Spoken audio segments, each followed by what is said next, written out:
present to you the 7 personnel,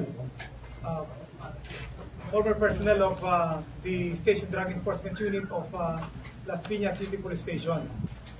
Sila yung akusado natin noon dun sa mga operation and traffic operation, pero hindi siya nahuli during the time. Ito yung nagkaroon ng extortion sa isang nahuli rin nila na hindi naman talaga intensyon na file ng kaso.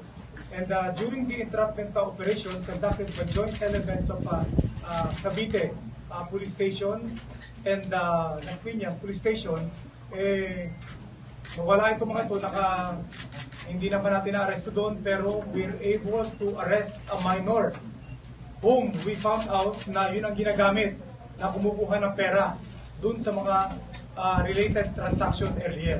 And in the statement of the witness, nag-witness natin yun, at least 6 other cases itong mga sinalihan niya na siya ginagamit during the payment. Ito ang sinasabi nating pambayad doon sa hinihingi nila. So, the elements of the case during the time pumasok sa kidnap ransom. That's why we filed the case of kidnap ransom against these 7 personnel.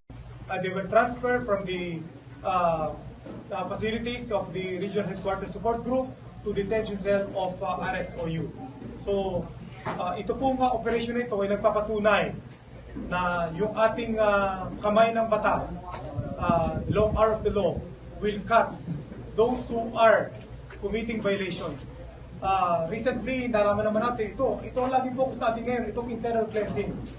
Na kagaya nito, nung nahuli natin sila or present natin sila sa media during that time, ano ang panawagan ko sa publiko? Ano ang panawagan ko sa ating mga pulis? Na ganito rin ang dadanasin ng mga pulis natin na hindi pa rin magbabago. Ilan-ilan lang yan sa napakaraming pulis natin.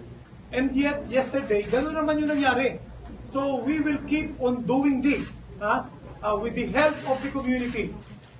Kaya natin ito, na-file ng kaso, ay dahil sumbong ng kanilang hinuli in the guise of our campaign against illegal drugs.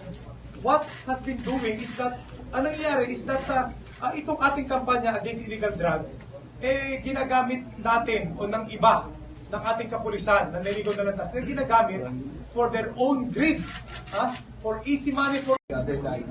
Pero kanina, humingi kayo ng patawad sa publiko sa naging reaction niyo. Alam mo, yung sinabi kong paghihingi ng patawad, humingi ako ng pasensya sa ating publiko sa outburst of my emotion. I kinda lost my temper then. Pero, hindi ako humihingi ng patawad to sa pulis, ng mga tarantado. Hindi tayo dapat humingi ng mga patawad dyan. Well, sinasabi na sinaktan yun. In my standard, hindi ko sinaktan yan.